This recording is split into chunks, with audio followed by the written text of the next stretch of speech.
Mateo capítulo 25. ¿Lo tienen?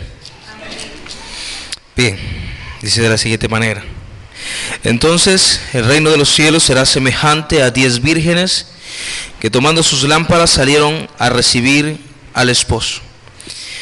5 de ellas eran prudentes y 5 insensatas.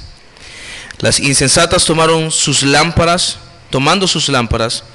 no tomaron consigo aceite, mas las prudentes tomaron aceite en sus vasijas juntamente con sus lámparas. Y tardándose el esposo, cabecearon y todas ellas y se durmieron. Y a la medianoche se oyó un clamor: aquí viene el esposo, salid a recibirle. Entonces todas aquellas vírgenes se levantaron y arreglaron sus lámparas. Y las insensatas dijeron a las prudentes: dadnos de vuestro aceite, porque nuestras lámparas se apagan.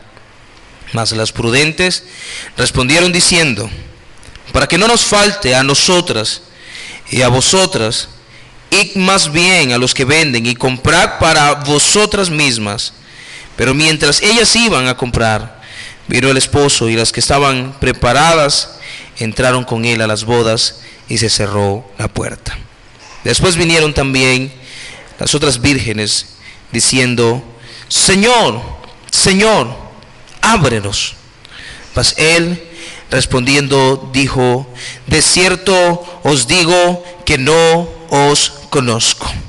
Velad pues, porque no sabéis el día ni la hora en que el Hijo del Hombre ha de venir. Gracias, Señor, por tu palabra, y gracias por el tiempo hermoso en el que podemos venir a este lugar y tener comunión unos con otros. Podemos venir, acercarnos a tu presencia, Señor. Podemos entregarnos en fiel devoción a ti. Podemos meditar en tus juicios, en tus palabras, Señor. Ser confortados, ser transformados por medio de la renovación de ese entendimiento, Señor, que perfeccionas cada día en tu palabra.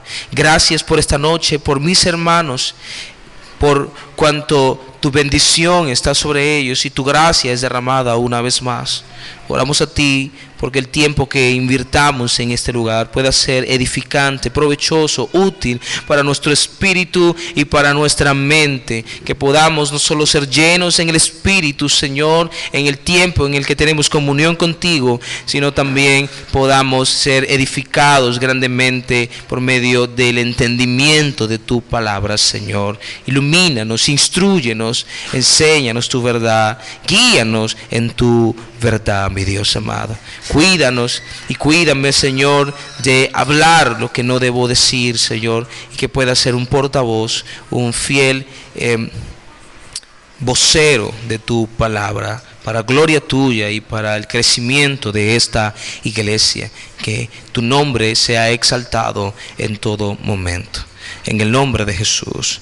Amén.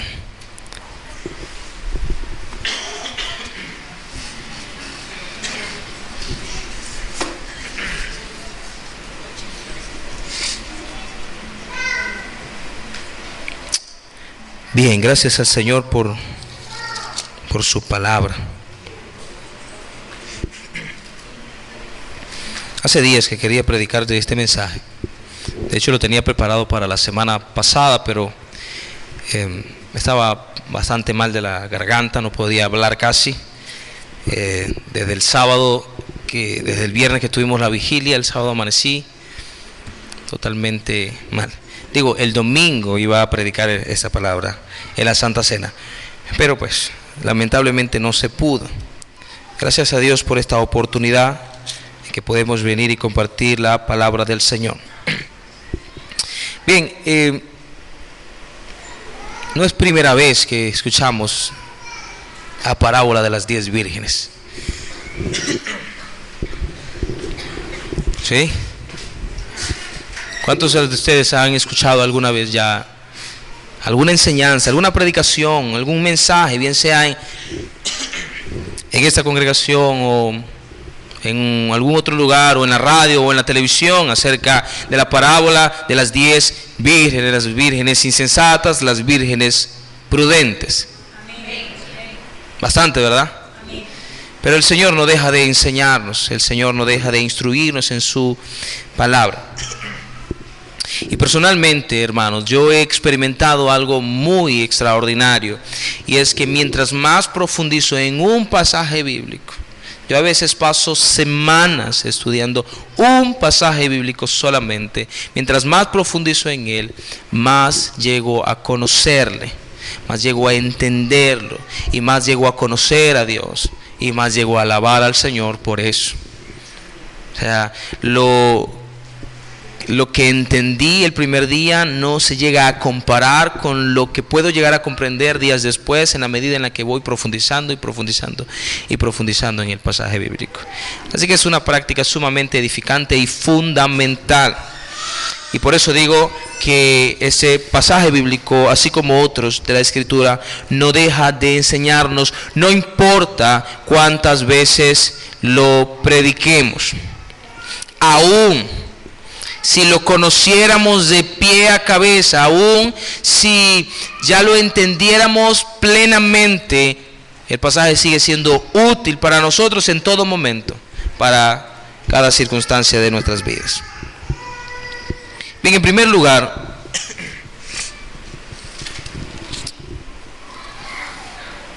ese pasaje de Mateo 25, que en nuestras Biblias, o en nuestras versiones de la Biblia, está titulado la parábola de las 10 vírgenes.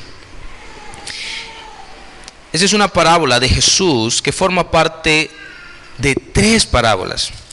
Es un mensaje que forma parte de 3 parábolas de Jesús que están en Mateo 24 y culminan en Mateo 25. Lo podemos ver en Mateo 24 desde el versículo 45, donde habla del siervo fiel y el siervo infiel. Tenemos la parábola de las 10 vírgenes y luego continuamos con la parábola de los talentos. Y las 3 parábolas nos enseñan una cosa en particular, o tienen algo en común, y está íntimamente relacionado. Su mensaje está estrechamente vinculado con todo el capítulo 24. Cuando usted tenga la oportunidad, lea el capítulo 24. Posiblemente no lo entienda mucho, ¿verdad? Porque es muy complejo entenderlo plenamente, el capítulo 24. Sin embargo, el enfoque es más o menos entender cuál era el tema que Jesús estaba tratando en ese capítulo. Jesús estaba hablando sobre las señales acerca de la destrucción del templo y también acerca de su venida. En Mateo 24 él habla de la destrucción del templo. Los discípulos le preguntan: Señor, ¿cuándo sucederá esto? ¿Qué señales habrá que nosotros podamos entender de que esto ya va a acontecer? Y también, ¿qué señales hay del fin del siglo, de tu venida? Bueno, y él comienza a darles varias instrucciones acerca de qué es lo que ellos deben esperar acerca de su regreso. Y estas 3 parábolas tienen en mente ese mismo punto: la venida de Cristo. Si bien es cierto, pudiéramos extraer muchas enseñanzas diversas acerca de estas parábolas, su enfoque principal es ese. En la parábola del siervo infiel, siervo fiel, nos habla de el dueño de la casa viniendo en el tiempo en el que este siervo infiel no lo espera, y entonces lo va a castigar duramente por haber sido un siervo infiel. En la parábola de los talentos, que ya también la hemos escuchado con frecuencia, nos habla de cuando venga el Señor a preguntar por qué hicieron con sus talentos, y aquel que tuvo un solo talento dijo: Señor, lo enterré. Entonces Él le dirá: siervo malo y negligente, quitarle el talento, darlo al que tiene 10 y echarlo a las tinieblas de afuera. Entonces, en primer lugar, estas parábolas tienen en mente una sola cosa, y es hablar sobre el regreso de Jesucristo. En capítulo 24 Jesús les dice algo interesante, en tanto les está relatando acerca de las señales de la tribulación, habrá rumores de guerra, de que se levantará reino contra reino, cuando habla sobre la destrucción del templo. Todo eso llega a un punto en el que él dice algo interesante y se encuentra en versículo 36 del capítulo 24, y dice: pero del día ni la hora nadie sabe, ni aun los ángeles de los cielos, sino solo mi Padre. Y el versículo 44 también dice algo similar. Dice: por tanto también vosotros estad preparados, porque el Hijo del Hombre vendrá a la hora que no pensáis. Así que ese es el punto central del tema que está relatando Jesús acá. Y ese es el enfoque principal de este mensaje esta noche. Vamos a hablar un poco acerca de la venida de Cristo y de cuál es nuestra posición como cristianos, cuál es nuestra labor, cuál es el lugar que nos corresponde a nosotros ante la inminente llegada de nuestro Señor Jesucristo. Y vamos a verlo reflejado en la parábola de las 10 vírgenes. Algo interesante que debemos ver, hermanos, es que esa parábola es muy similar, o su mensaje es muy similar a la comparación que hace Jesús en Mateo capítulo 7, verso 22, si no me equivoco. Mateo 7, 24, 27. Al finalizar su mensaje en el Sermón del Monte, él habla sobre un hombre prudente y un hombre insensato. Jesús está hablando allí sobre la diferencia que hay entre aquellos que escuchan el mensaje de Jesús y lo ponen en práctica, ¿no? Dice: lo compararé a un hombre prudente que edificó su casa sobre la roca. En otras versiones dice: edificó su casa sobre el suelo rocoso. Profundizó y excavó hasta encontrar la parte dura y rocosa del suelo, o la capa rocosa del suelo, y sobre esa capa edifica su casa. Pero el hombre insensato es representado o representa a aquellos que escuchan el mensaje de Jesús, pero lo olvidan, no lo ponen en práctica. Dice que edificó su casa sobre la arena, vinieron vientos, soplaron, tormentas, terremotos, tantas cosas, y dice que azotaron con gran ímpetu la casa, y fue grande su ruina. Bueno, algo similar es la parábola de las 10 vírgenes, porque nos habla de 5 vírgenes que son prudentes y 5 vírgenes que son insensatas. En el mundo antiguo, cuando se celebraban bodas, estas 10 vírgenes que se mencionan acá formaban parte como de una especie de comité de honor. Estas 10 vírgenes tenían que salir al encuentro del novio. Ojo, no es que ellas se iban a casar con el novio, ellas eran doncellas, vírgenes. Ellas tenían que salir al encuentro del novio, que salía de la casa de bodas donde él se desposaba, se casaba, y tenían que acompañarlo hasta la casa de la celebración donde iba a ser el banquete, ¿sí? Como una especie de desfile nupcial en el que ellas tenían que participar. Y en ese trayecto, cuando ellas habrían de recibir al esposo y caminar con él hasta la casa donde se iba a celebrar la fiesta, ellas tenían que mantener siempre encendidas sus lámparas. Llegaba la noche y entonces tenían que mantener en todo momento sus lámparas encendidas. Dice la escritura allí que las 10 vírgenes salieron al encuentro del esposo, ¿cierto? Y que las 10 vírgenes tomaron consigo lámparas. Ya vamos a hablar un momento acerca de qué posiblemente representan lo que son las lámparas, lo que es el aceite. Hay diversas interpretaciones al respecto. Pero lo interesante es que las 10 vírgenes salieron al encuentro del esposo. Ellas salieron a encontrarse con el esposo que se estaba casando.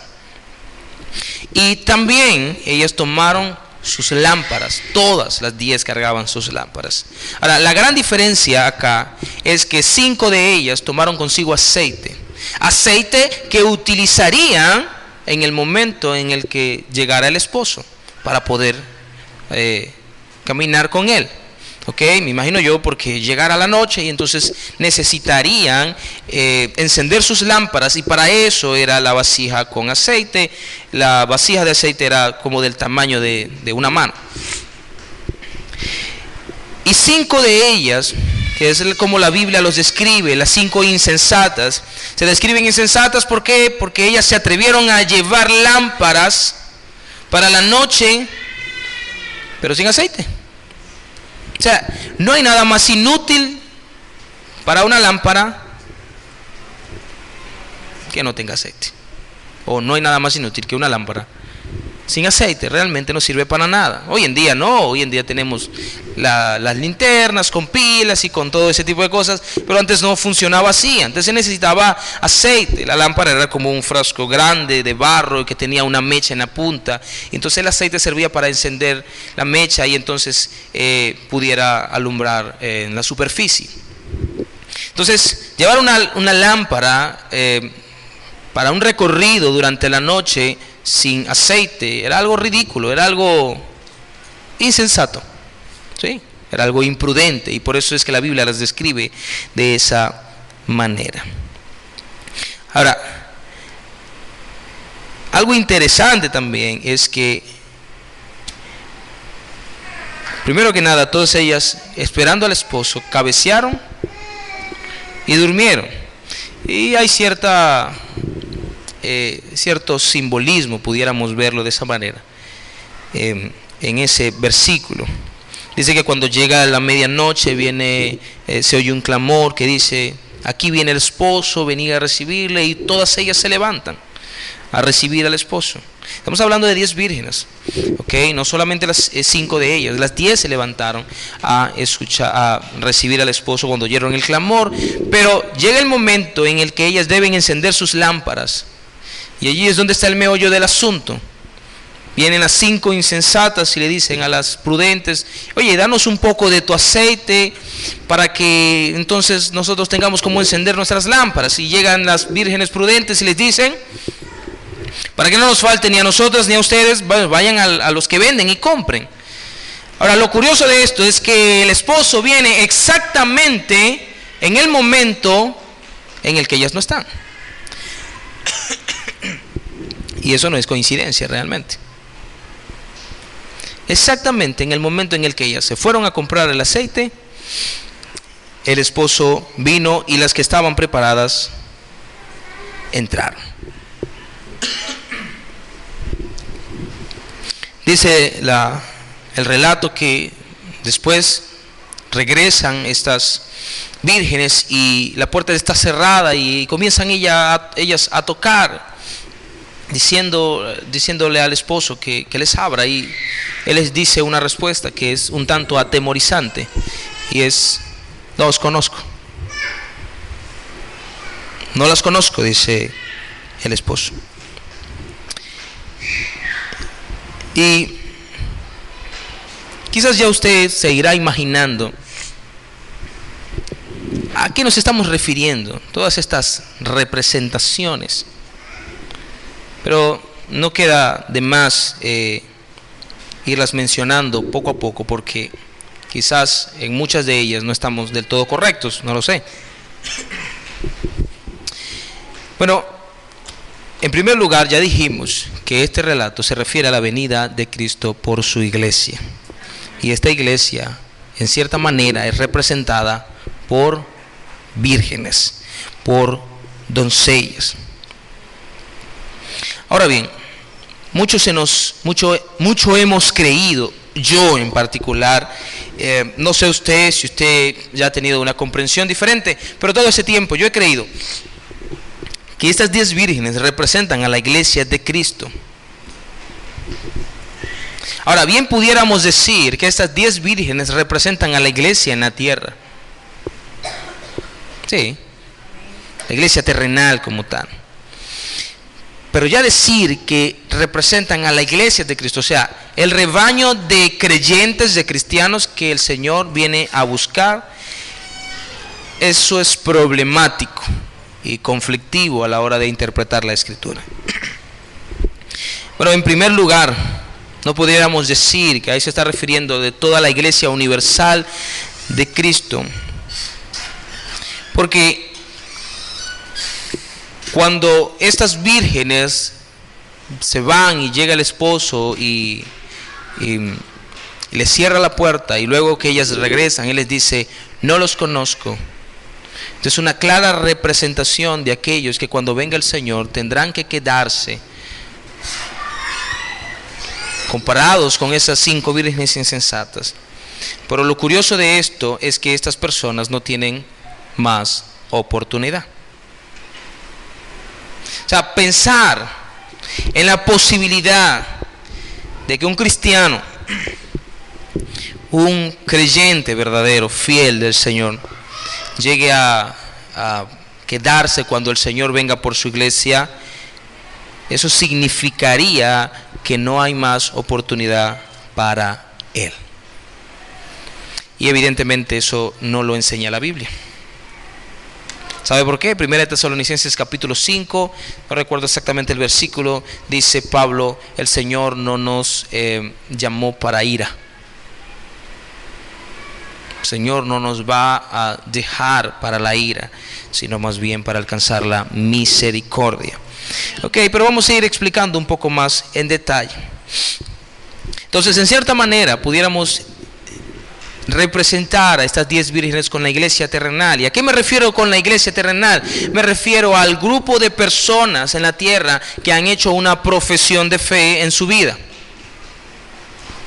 Pero cuando me refiero a una profesión de fe, me refiero a que han dicho: creo en Cristo, me arrepiento de mis pecados y ahora soy cristiano. Ahora, lo interesante es que ¿quién acá en esta congregación no ha hecho eso?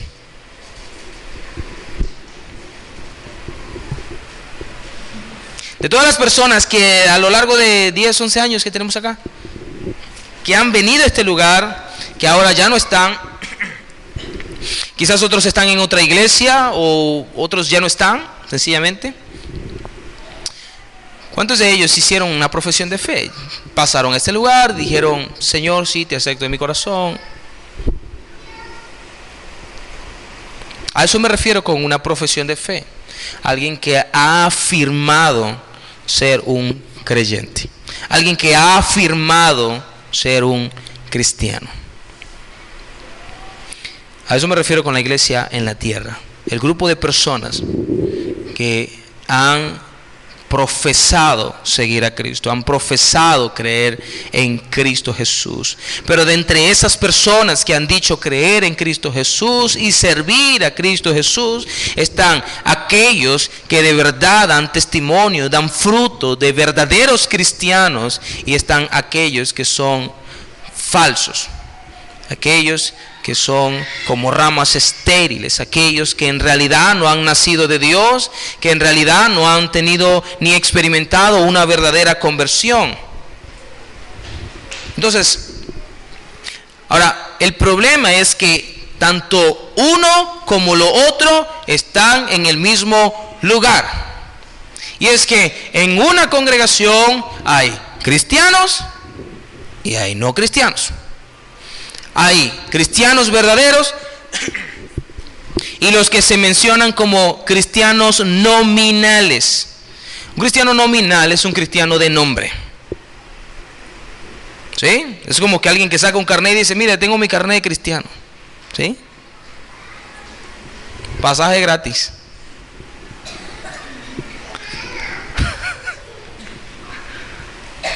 Eso es un cristiano nominal, alguien que afirma ser cristiano, pero es solamente de nombre. Y está el cristiano verdadero, aquel que ha nacido de nuevo y aquel que da fruto dignos de arrepentimiento. ¿Ok? En ese sentido, podemos decir que las 10 vírgenes aquí ilustradas representan a la iglesia. 5 de ellas representan a aquellos que verdaderamente han nacido de nuevo, aquellos que verdaderamente han creído en Jesús, le han recibido en su corazón y ahora son verdaderamente hijos de Dios. Y 5 de ellos representan no a las personas que están en el mundo. O sea, en cierta manera sí, pero no a aquellos que están allá afuera. No a aquellos a los que se les tiene que predicar el evangelio una y otra vez para ver si quieren ir y congregarse. No, se está refiriendo a aquellos que están activamente en la iglesia.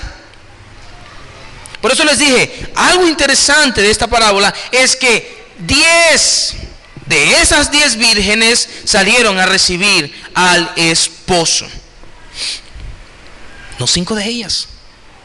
Las 10 estaban allí esperando el regreso del esposo.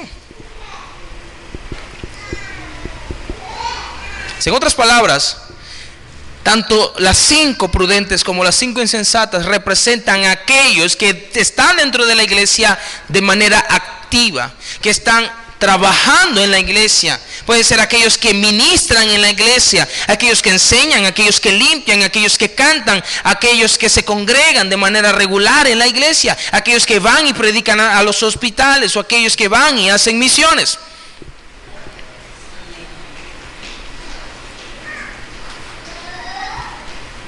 Pero que verdaderamente no son de Dios. ¿Ok?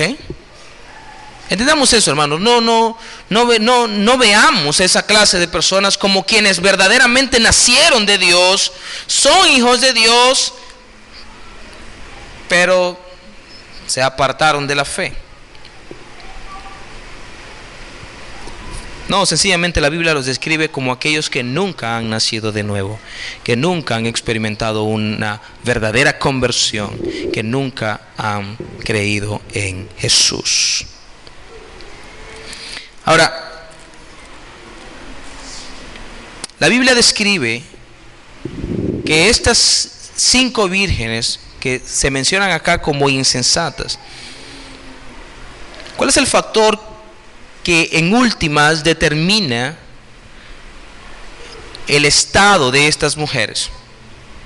O sea, ¿por qué o en base a qué la Biblia describe a 5 de ellas prudentes y a 5 de ellas insensatas? Las 10 vírgenes salieron en busca del esposo, las 10 vírgenes tomaron consigo sus lámparas, pero 5 de ellas solamente llevaron consigo aceite.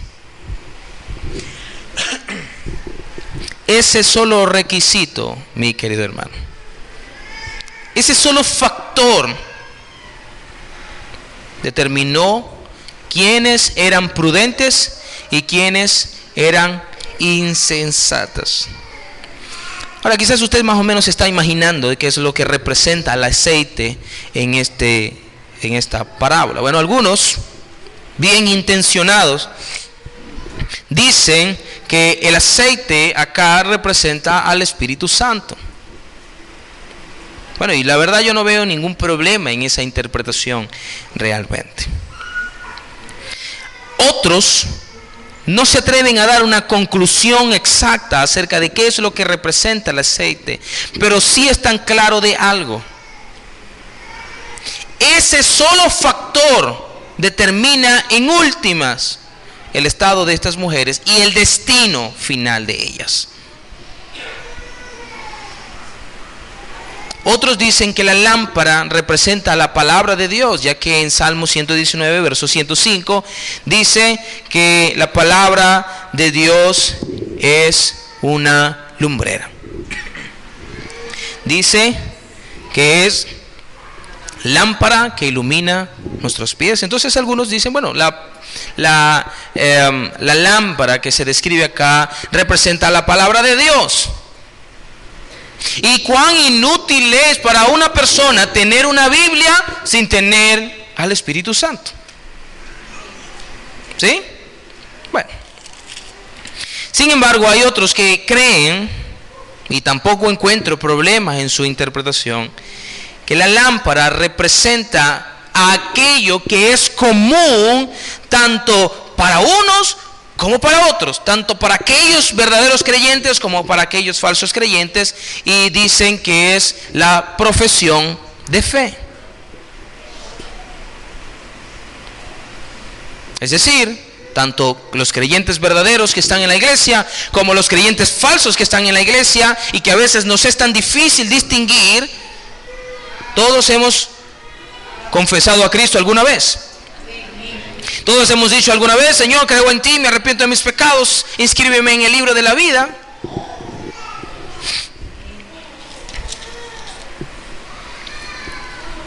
Ahora que lo pienso, esa oración es un tanto extraña, porque yo le digo al Señor: inscríbeme en el libro de la vida, y la Escritura me dice que estamos inscritos en el libro de la vida desde antes de la fundación del mundo.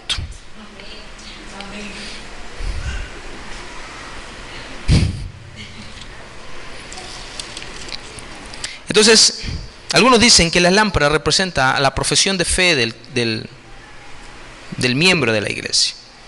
¿Okay? Aquellos que dicen: sigo a Cristo, aquellos que dicen: creo en Cristo, pero les falta una cosa, y es el aceite. Entonces, vamos a verlo de esa manera, como lo creen algunos, y es que el aceite puede estar representando la presencia del Espíritu Santo, ya que en últimas, sin el Espíritu Santo usted no es un verdadero cristiano. Claro, usted puede venir a la iglesia, usted puede trabajar en un ministerio, usted puede servir en la iglesia de alguna manera, usted puede predicar el evangelio muchas veces, pero si no está el Espíritu Santo morando en su vida, el cual le convence de pecado, de justicia, de juicio, el cual le guía a toda verdad, el cual le consuela, le conforta, el cual le renueva, el cual le transforma, el cual perfecciona la imagen de Cristo en usted. Si no está el Espíritu Santo, la tercera persona de la Trinidad, morando en su vida, confirmando su identidad como hijo de Dios, sellando su vida con el pacto de gracia para vida eterna, entonces todo lo que usted pueda hacer en esta congregación no pesará en lo absoluto para el juicio final. Aquellos que hayan hecho una profesión de fe al final de su vida, en el día del juicio, Dios no sacará una lista de las cosas buenas que hicieron. Dios no dirá al final de sus vidas: oye, pero esas personas limpió bueno en la iglesia. Sí, limpiaba bueno. De hecho, hasta limpiaba mejor que los cristianos. Vamos a darle una estrellita. No dice: esta persona no fue un verdadero cristiano, pero ¿cuántas personas no se convirtieron a través de él? Porque iba y predicaba a los hospitales, o iba y hacía muchas campañas, o muchos eventos evangelísticos. No, el Señor no va a mirar eso realmente.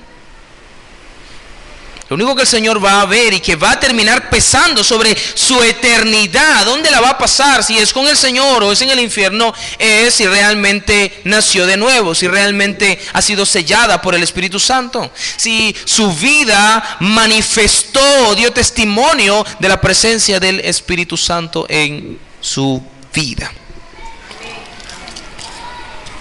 Así que el aceite ilustrado acá puede representar al Espíritu Santo. Y en cierta manera creo que representa al Espíritu Santo, porque es el que termina definiendo cuál es nuestra identidad. Si estamos incluidos dentro de las 5 vírgenes, doncellas prudentes, o las 5 insensatas. Cuán importante es que realmente entendamos en qué categoría estamos.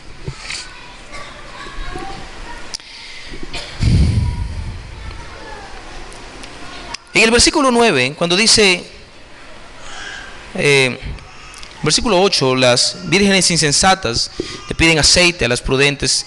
Ellas le dicen: oye, no te podemos dar, vamos a hacer una cosa, vayan ustedes, aprovechen que todavía hay chance.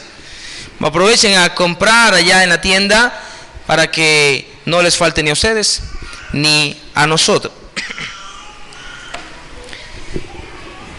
Ahí no es que estamos viendo una especie de actitud egoísta de parte de estas 5 doncellas prudentes, no.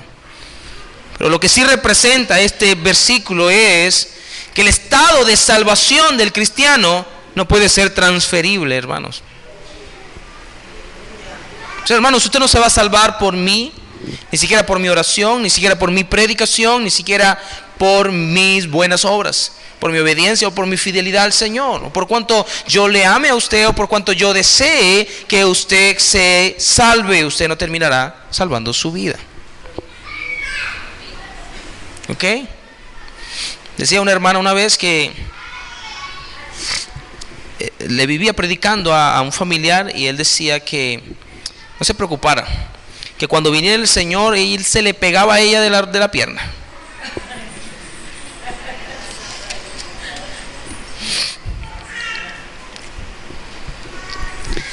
Si por alguna razón,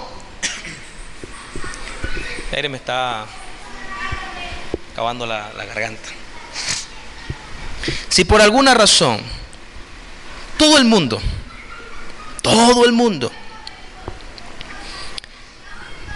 por revelación de Dios supiera el tiempo en el que el Señor va a venir, ¿qué cree usted que haría?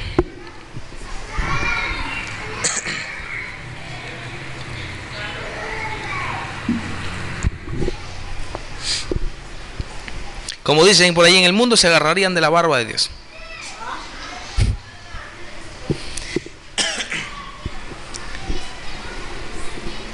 ¿Ignorarían? No lo creo. Así que hay una gran ignorancia de parte de esa persona que dijo eso en sus palabras. Vamos a hablar de eso más en detalle. Pero lo que podemos entender es que tú no te vas a salvar por mí, hermano. El estado de salvación no puede ser verdaderamente transferible. Si no tienes al Espíritu Santo, no eres un verdadero creyente y no hay nada que pueda cambiar eso. Lo último que termina definiendo la verdadera identidad del cristiano es que realmente tenga el Espíritu Santo y que éste se manifieste en su vida por medio de virtudes como el amor, la fe, la obediencia, la mansedumbre, la templanza. Virtudes que en últimas terminan diciéndole al mundo: hey, aquí mora Cristo. De otro modo, no se puede proclamar un verdadero cristianismo.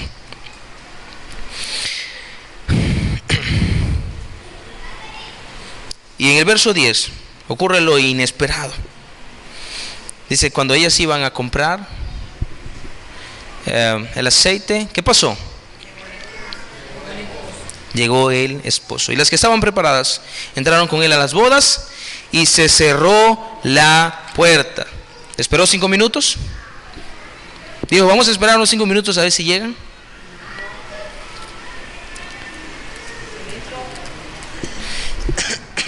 ¿Sabe por qué?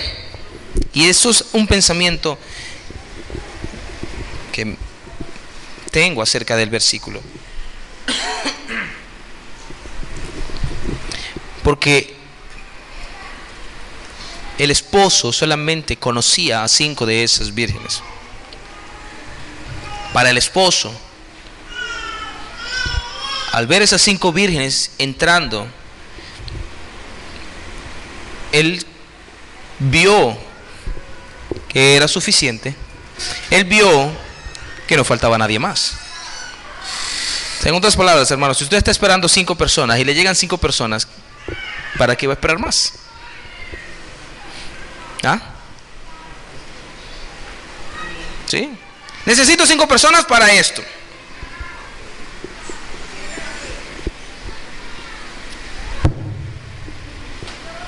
Es Satanás que me anda rondando por ahí, tropeando la predicación.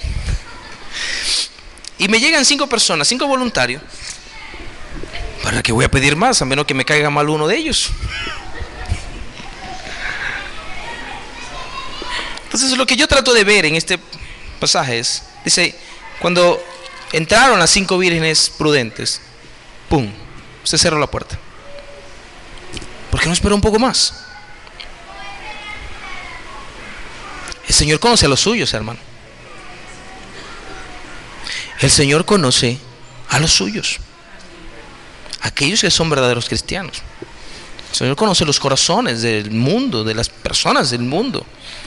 Y Él sabe quién es un verdadero creyente y quién no. Sencillamente Él no se va a tomar la molestia de esperar los 5 minutos más. Él va a esperar que te conviertas y vuelves. No, bastante oportunidad que tuvo realmente. ¿Ok?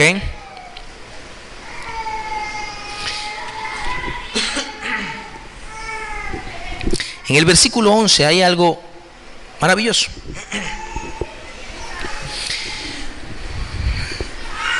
Y aterrador a la vez. Cuando llegan estas vírgenes, encuentran la puerta cerrada. ¿Y qué dicen ellas?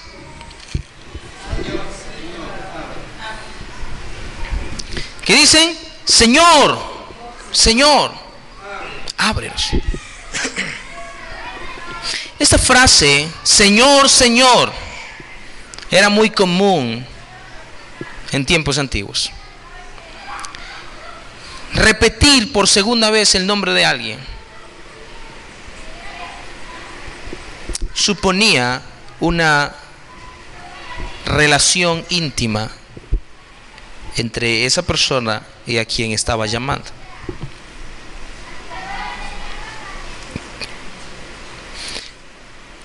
Cuando estas doncellas llaman al Señor de esa manera, dicen, Señor, Señor.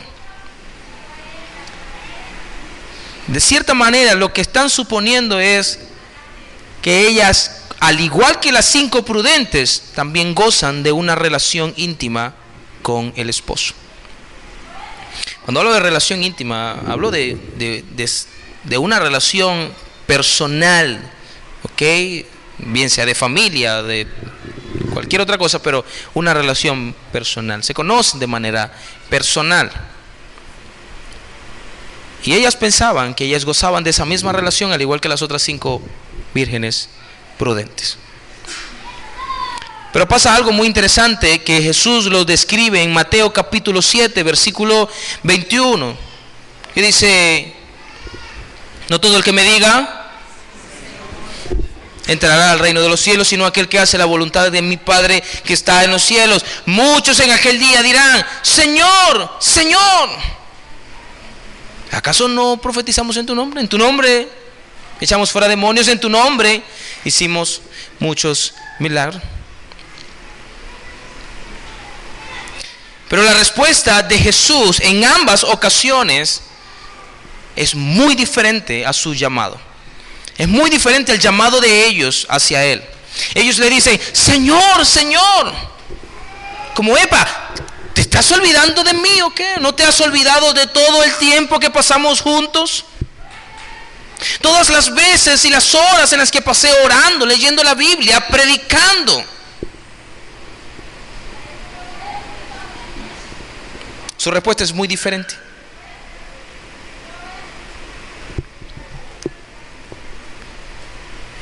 Él ni siquiera le dijo, sí, me acuerdo de ti. Él les dice, no te conozco. Ahora, algo interesante es que la frase no te conozco, no os conozco, viene de una palabra griega que significa no te he conocido. Esa es la palabra griega oida. Y es muy diferente a la palabra, o un tanto diferente a la palabra griega que se utiliza en Mateo capítulo 7, versículo 21 en adelante. Que en Mateo capítulo 7 se usa la palabra ginosco, que significa conocer en un sentido personal e íntimo. O sea, cuando Jesús les dice a los fariseos, jamás los conocíes, jamás estuvieron en una relación de aprobación conmigo, en una relación íntima y personal conmigo. Mientras que no os conozco en Mateo 25 significa no tengo idea de quién eres. Jesús no le dijo, sí, me acuerdo de ti, pero no cumpliste los requisitos para entrar al reino de los cielos. No, sencillamente el Señor le dice, no sé quién eres. Mas a las vírgenes prudentes, Él les abre la puerta y ellas tienen abierta entrada al reino de los cielos. Velad, pues, dice Jesús, porque no sabéis el día ni la hora en que el Hijo del Hombre ha de venir. En primer lugar, el deseo de Dios, hermanos, es que velemos, vigilemos activamente ante la expectativa del regreso de Cristo. Y en segundo lugar, hermanos, el regreso de Cristo será un escenario de castigo terrible e inminente para los impíos. Así que sí, esta palabra se refiere a la iglesia, pero se está refiriendo por un lado a un grupo de creyentes verdaderos y a otro grupo de falsos creyentes. No se está refiriendo de que yo, si no estoy de cierta manera preparado para cuando el Señor venga por mí, porque de repente me haya jugando fútbol o viendo televisión o durmiendo, entonces me voy a quedar. No, para nada nos está diciendo eso. Más bien nos dice que aquellos que se queden, aquellos que no tengan entrada en las bodas del Cordero, como lo describe Apocalipsis, serán aquellas personas que estén en tinieblas. Así que evidentemente no se refiere a un cristiano, porque un cristiano no anda en tinieblas.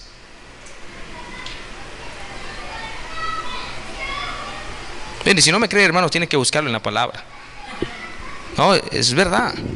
Porque quizás alguno dirá, oye, pero no me parece. Bueno, ahí está la escritura para que lo busque de manera diligente.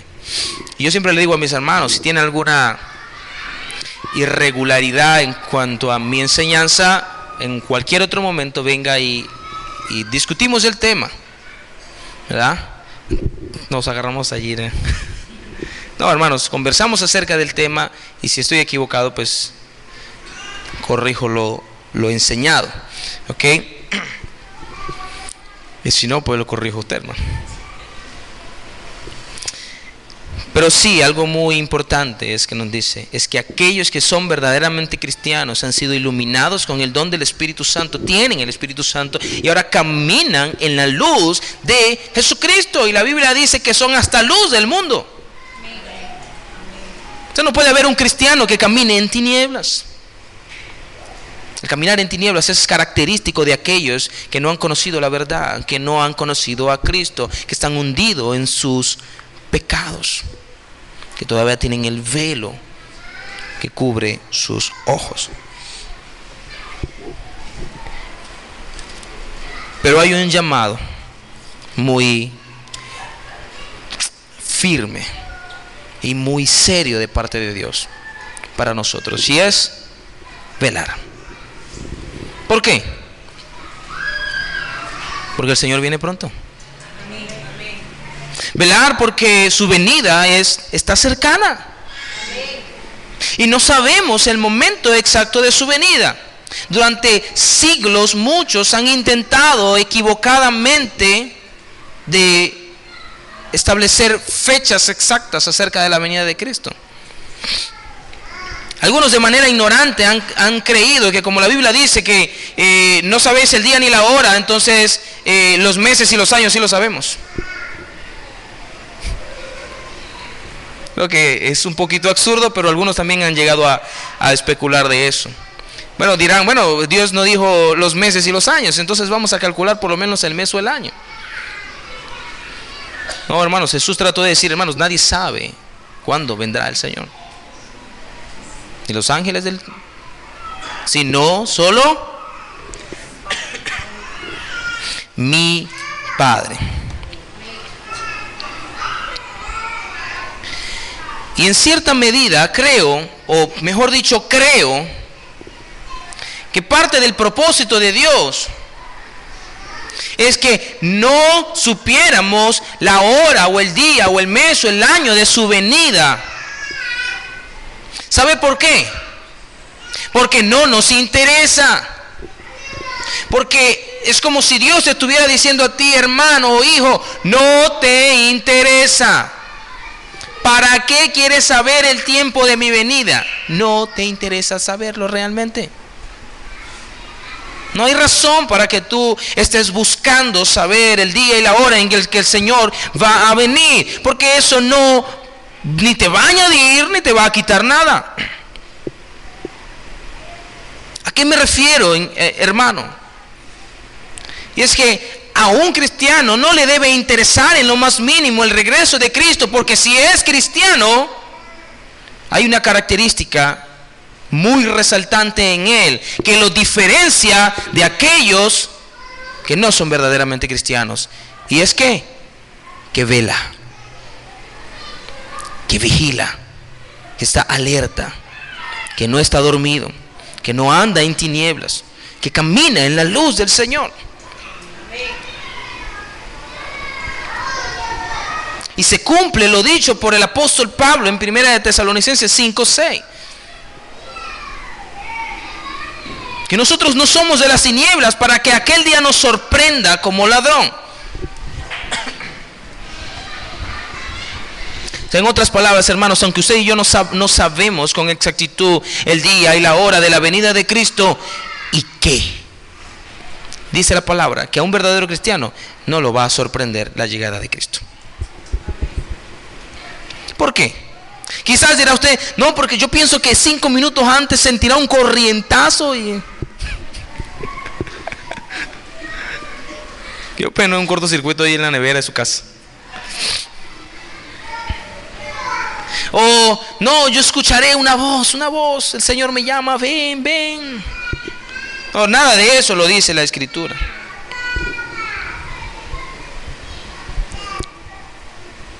Dice que no nos va a sorprender la venida de Cristo,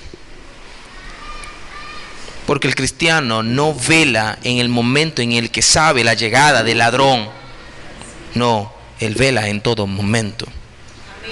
En otras palabras, Jesús dice, si el padre de familia supiera a la hora a la que va a llegar el ladrón, ¿qué haría? Velar. Pero lo curioso es que el cristiano, aun cuando no sabe la hora y el día y el mes y el año de la venida del Señor, él vela de manera constante. Y esa es la gran diferencia entre nosotros y los que están en el mundo. Así que el llamado es a velar, pero de manera activa y constante. Y velar viene de una palabra griega que significa vigilar, estar despiertos. No de manera literal, claro.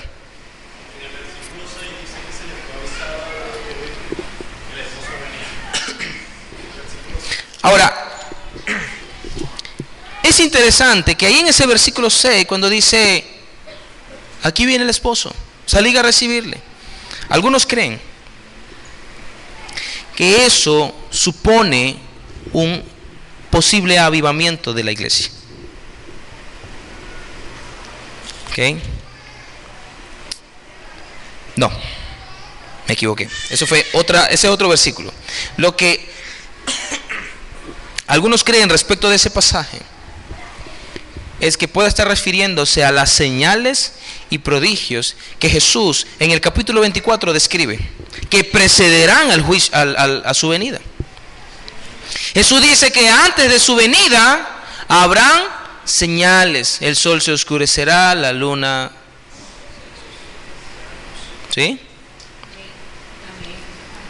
Y habrá una cantidad de señales, de eventos catastróficos que anunciarán la venida del Señor. Ahora, evidentemente no nos está diciendo que va a haber un terremoto ahorita y ya sabemos que dentro de 2 minutos viene. Vamos a alistarnos. No. Lo que nos está diciendo es que habrán señales, eventos en el mundo que nos recordarán a nosotros los creyentes que su venida está cerca. Pero aún así, no tenemos la más mínima idea de con exactitud cuándo va a venir, y no necesitamos saberlo. Vuelvo y repito, ¿por qué? Porque el llamado es a velar de manera constante. No a velar en el momento en el que se nos diga, aquí viene el Señor. Sería muy sencillo, hermano. Ya lo veo a usted viniendo a la iglesia todos los días. Deja su trabajo y se viene a la iglesia todos los días a orar, a ayunar, a vigilar, a leer la Biblia. Se va para los hospitales y predica. Mire, se convierte esa semana toda su familia. ¿Ah? Porque les predica con tanta insistencia que van a decir, bueno, sí, vamos a tener que ir para la iglesia contigo. Sería en esa semana o en ese año el cristiano más ferviente, el cristiano más fogoso, el cristiano más avivado. ¿Por qué? Porque sabe que le queda poco tiempo aquí en la tierra.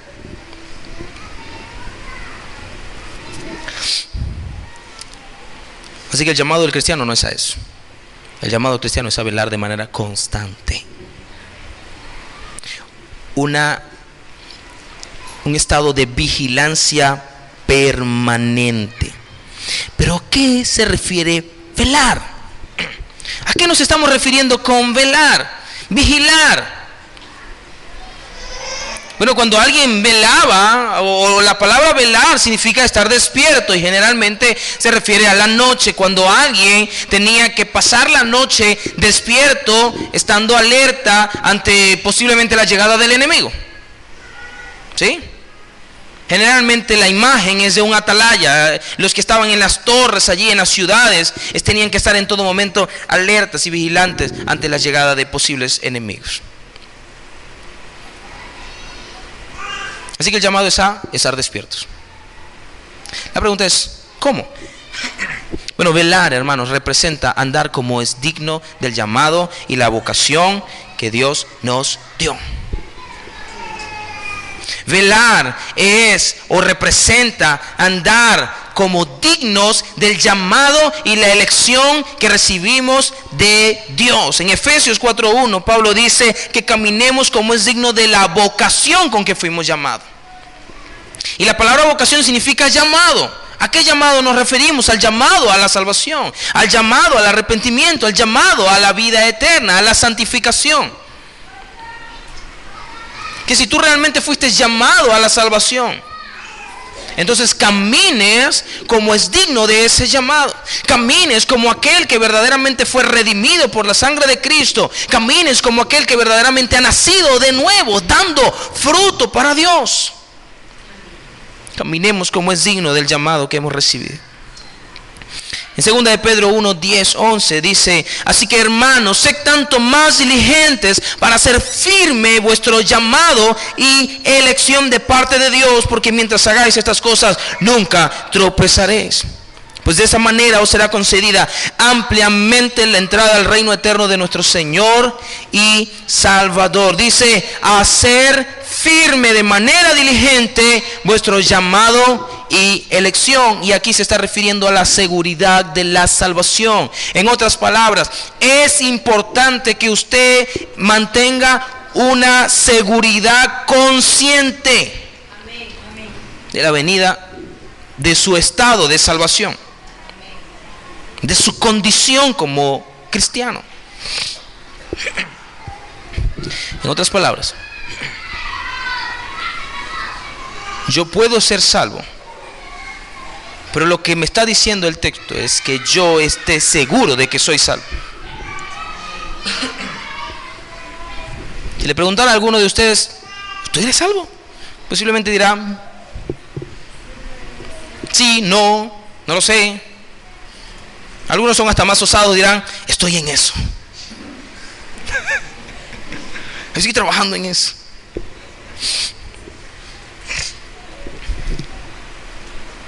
El llamado es a tener una plena certeza de que fuiste llamado y de que fuiste elegido por Dios. El Espíritu da testimonio a nuestro espíritu de que somos hijos de Dios.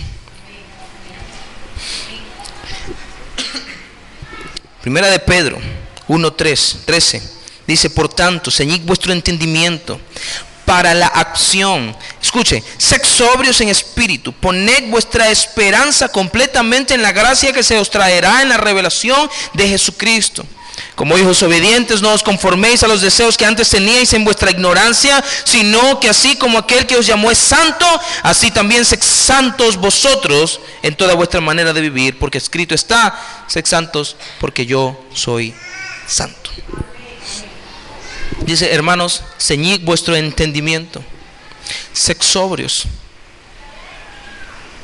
Pero me llama la atención lo que dice: poned vuestra esperanza completamente en la gracia que se os traerá en la revelación de Jesucristo. En otras palabras, en vista de la gracia incomparable que será manifestada en nosotros cuando Cristo venga, vamos a amarrarnos bien los pantalones y vamos a ser sobrios, dice. No vamos a caminar como los que están embriagados, que no saben a dónde van. No, vamos a caminar conscientes de cuál es el camino, valga la redundancia, a donde tenemos que ir. Dice: como hijos obedientes, no os conforméis a los deseos que antes teníais. Es decir, ya no puedes seguir caminando guiado por tus deseos personales. Ya no puedes seguirte conduciendo por tus propios placeres. Eso era en tu otra vida. Pablo dice: estábamos muertos en nuestros delitos y pecados, en los cuales andábamos en otro tiempo, siguiendo las corrientes de este mundo. Éramos esclavos de nuestros propios deseos carnales. Pero ahora, en un estado de salvación, de gracia de Dios, ya no podemos seguir caminando en la misma condición. Dice: como hijos obedientes, procurad más bien la santidad.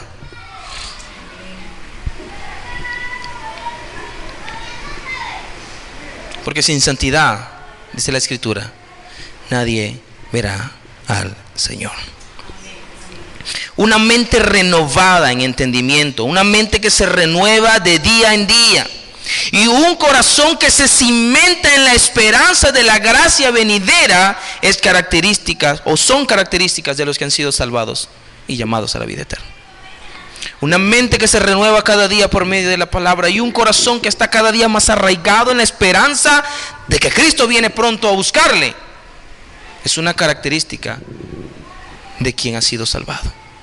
En primera de Juan capítulo 1 verso 3, capítulo 3 versículo 3, dice que el que tiene la esperanza del regreso de Cristo, que el que tiene la esperanza de que cuando Cristo venga nuestras vidas serán transformadas, ese se purifica a sí mismo, así como Cristo es puro. ¿Se da cuenta la gran diferencia que hay entre el verdadero cristiano y aquel que no? El verdadero cristiano vigila, vela, está despierto en todo momento. Y cuando digo vigila, no quiere decir que se desvela toda la noche. Quiere decir que está en todo alerta. Para no caer, se mantiene firme y en todo dando fruto para el Señor.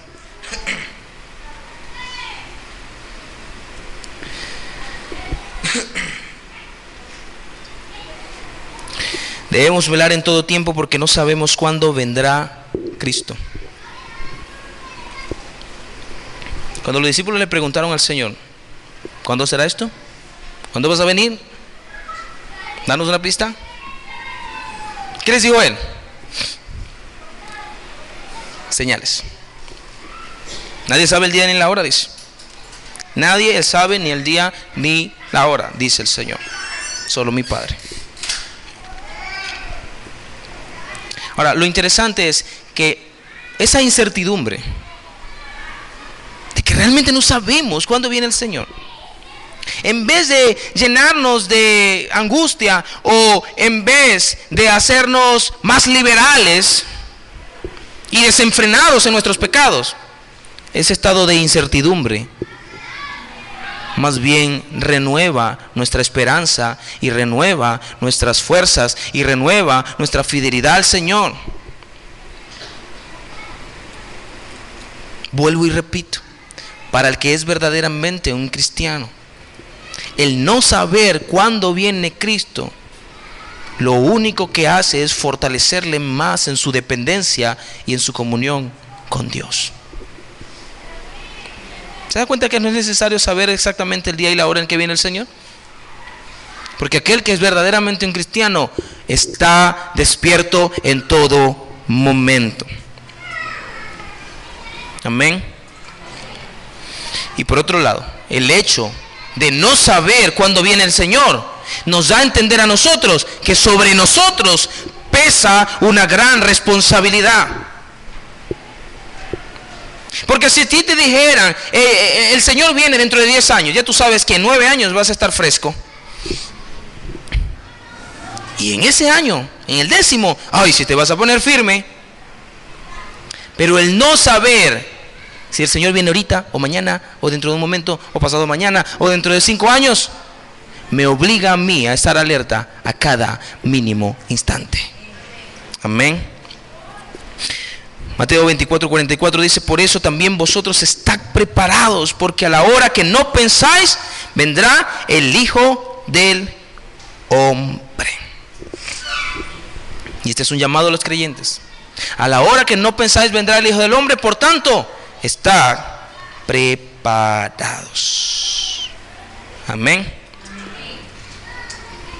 Podemos resumir lo que Jesús está enseñando de la siguiente manera. Escuche, la gran diferencia entre los verdaderos creyentes y los impíos es que, aunque ambos ignoran el día y la hora de la venida de Cristo, los creyentes se mantienen en una constante espera de su retorno, posiblemente no consciente, pero sí activa, por medio de un testimonio digno del llamado y la elección de Dios. ¿Con qué se come eso? Que aunque los inconversos y nosotros tenemos algo en común, y es que ninguno de los dos sabemos cuándo viene el Señor, nosotros nos diferenciamos de algo, y es que nos mantenemos en un estado de vigilancia, de alerta constante ante la espera de Jesús, pero posiblemente no consciente. ¿A qué me refiero con eso? A que usted no está pensando a cada instante si el Señor viene pronto, ¿cierto? ¿Estará usted pensando, ¿será que viene en 5 minutos? Pasaron esos 5 minutos. ¿Será que viene en 5 minutos? ¿Será que viene en 5 minutos? Dirá el Señor: no, chico, ya déjame quieto.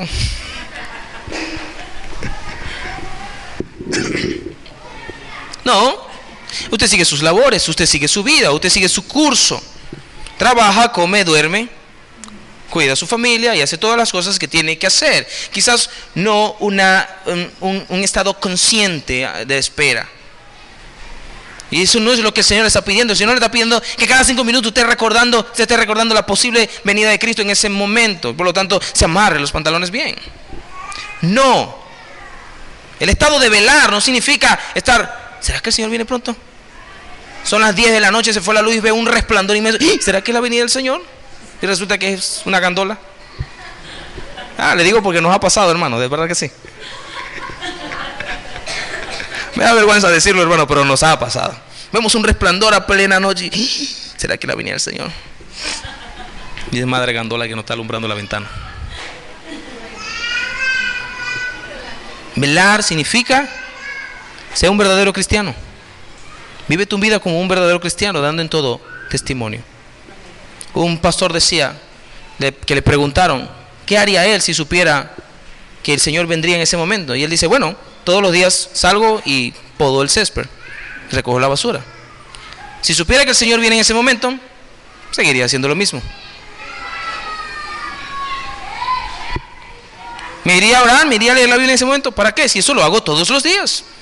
O sea, ese es mi diario vivir. No tengo que salir corriendo a decir, voy a leer la Biblia desesperadamente porque sé que el Señor viene en este momento. No, seguiría haciendo lo que estoy haciendo de manera común y corriente, porque el Señor no está esperando es una reacción inmediata de mi parte. No, el Señor te está esperando es que seas un verdadero cristiano en toda tu vida.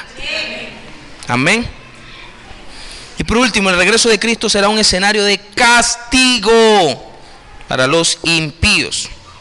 Y al finalizar Mateo 25, usted ve, después de la parábola de los talentos, dice que cuando el Señor venga, dice que tomará a los suyos y separará a los suyos como aparta al pastor a las ovejas de los cabritos. Y a los suyos, a los escogidos, los pondrá a la derecha y a los demás a la izquierda. A los escogidos les dirá, venid benditos de mi Padre, heredad el reino de Dios preparado para ustedes. Pero a los de la izquierda, ¿qué les dirá? Dice, entonces dirá también a los de la izquierda, apartaos de mí, malditos, al fuego eterno preparado para el diablo y sus ángeles. Wow. Pero muchos dirán, Señor, Señor, no me congregué yo en la iglesia Plenitud de Vida, Señor, dame una oportunidad.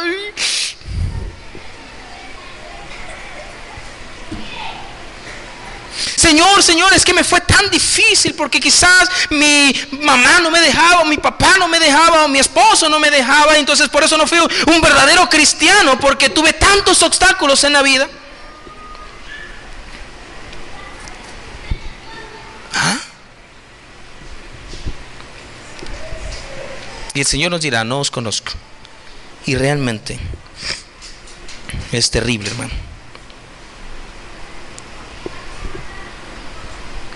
En primer lugar, el regreso de Cristo implica que no hay más oportunidad para los impíos. No es que hay un estado de tribulación en el que tendrán la oportunidad de arrepentirse nuevamente. No.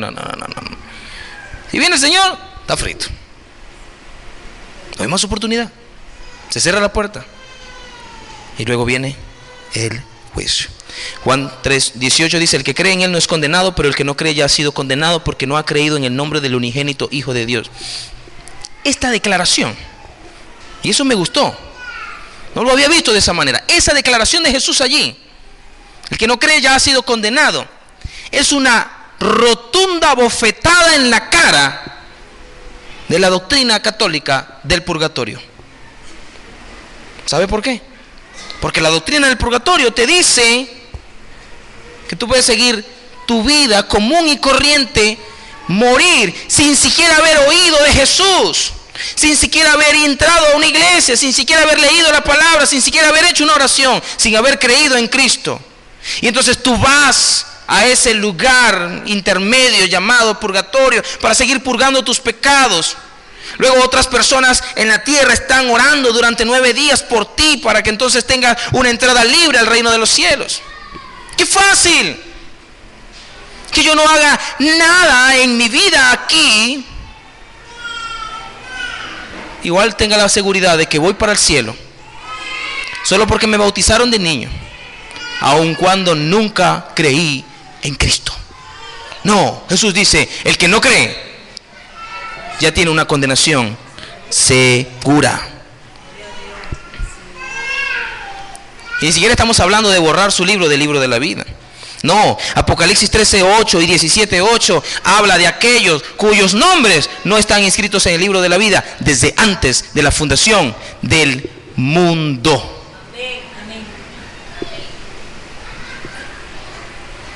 Así que olvídese, hermano, de que usted posiblemente llegue a ese lugar, ¿verdad?, en el que tiene que purgar sus pecados para luego entrar al reino de los cielos.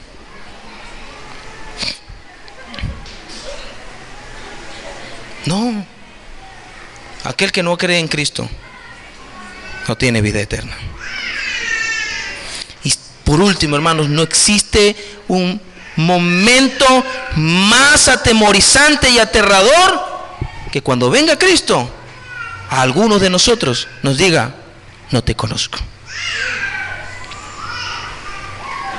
Sería el escenario más aterrador, más terrible, más abominable para nuestras vidas. Que en ese momento yo esté en las filas esperando, wow, sí, ya viene el Señor, y el Señor me diga, ¿y tú quién eres?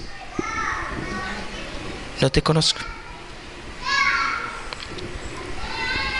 Solo porque no fui verdaderamente fiel al Señor, solo porque no di testimonio de una vida verdaderamente cristiana.